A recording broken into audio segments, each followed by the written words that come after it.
Qual a relação entre o Calvo da Campari, o homem que atirou em 2 professoras no Cefet, e aquele homem que arrastou por 1 quilômetro uma mulher ontem na Marginal Tietê? Só existe uma relação relevante, são 3 homens. E daí? Eu poderia pegar 3 casos de bandidos, 3 pessoas negras e dizer, e aí, qual a única relação entre elas? São negros. Diria o quê? Que é preciso fazer uma política pública sobre como os negros são criminosos ou algo do tipo? Por que nós reconhecemos que um discurso é racista, é o discurso feito pelos racistas, e o outro nós não qualificamos como discurso de ódio?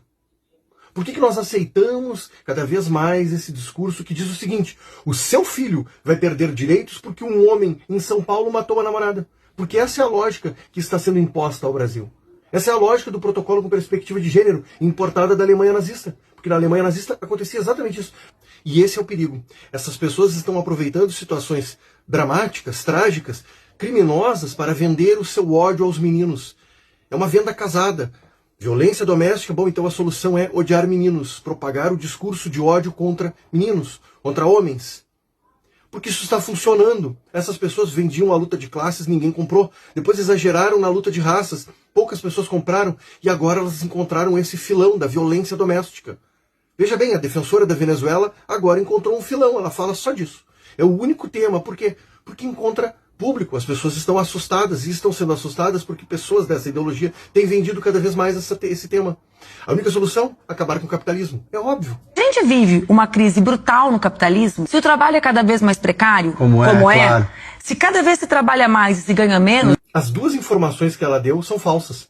Primeiro, cada vez se trabalha menos. Segundo, cada vez se ganha mais. Há um aumento de renda no mundo todo, menos no Brasil. E essa é a tragédia das políticas públicas defendidas pela Manuela. Dê uma olhada neste gráfico, eu vou explicá-lo.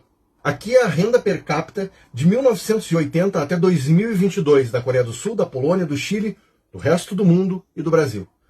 Vejam como a Polônia triplicou a sua renda per capita. Triplicou. A Coreia do Sul foi muito mais do que isso. O Chile também teve um crescimento expressivo. E o Brasil permaneceu muito próximo da renda inicial de 1980. Nós perdemos tempo, nós não crescemos, nós perdemos a janela demográfica e não ficamos ricos, como se esperava que ficássemos nós.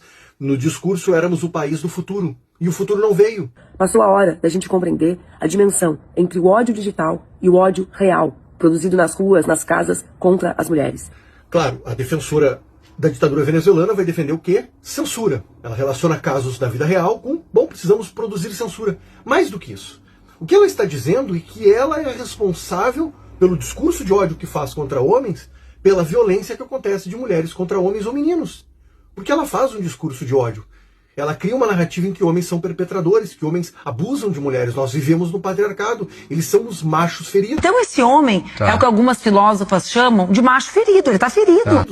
E as mulheres estão sempre se defendendo da opressão. Logo, quando esta mulher atirou no marido, ela estava se defendendo.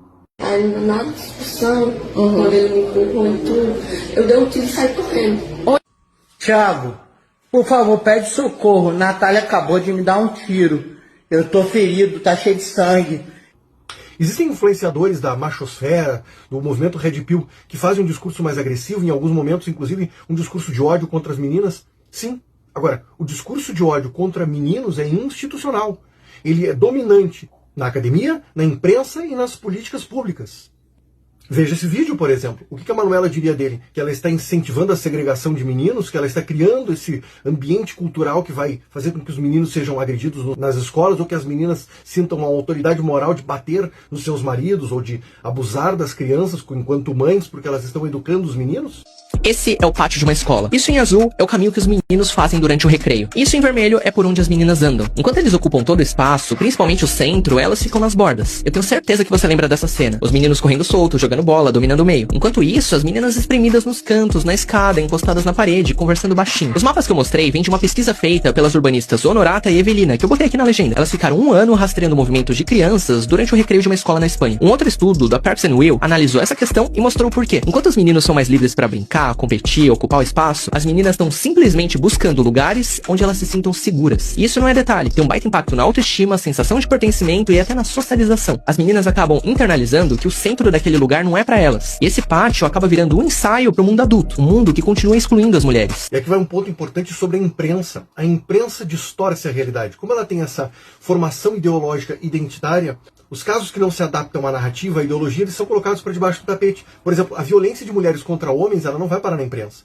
Um homem que mata sua companheira, ele vai ser comentado durante uma semana em todos os programas, por exemplo, da Rede Globo. Uma mulher que mata seu marido, que joga álcool nele, que toca fogo no companheiro, esse vai ser uma notinha de rodapé, vai aparecer no jornal hoje e acabou. Ninguém vai falar que isso acontece sistematicamente. Assim como as mulheres que agridem crianças, dê uma olhada no Atlas da Violência.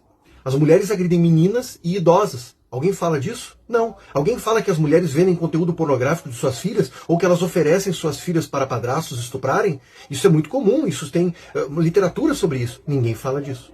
Aquilo que não combina com a narrativa identitária é jogado para baixo do tapete, como aconteceu no Reino Unido. Havia gangues de muçulmanos que estupravam meninas e isso durou mais de uma década e a polícia escondeu isso. Com medo de serem acusados de racismo, as instituições, tanto a polícia quanto a imprensa, esconderam os casos. Se você quer entender melhor o que está acontecendo, a relação entre o identitarismo e esse discurso anticapitalista, leia este livro aqui, de Stephen Hicks. Como o pós-modernismo criou uma narrativa de desconstrução do Ocidente. E neste meu livro aqui, cuja campanha de financiamento para a segunda edição está acontecendo agora, eu analiso como essas ideias interferem na relação entre pais e filhos nas varas de família, como um protocolo com perspectiva de gênero promove ódio contra meninos e qual é a sua fundamentação filosófica.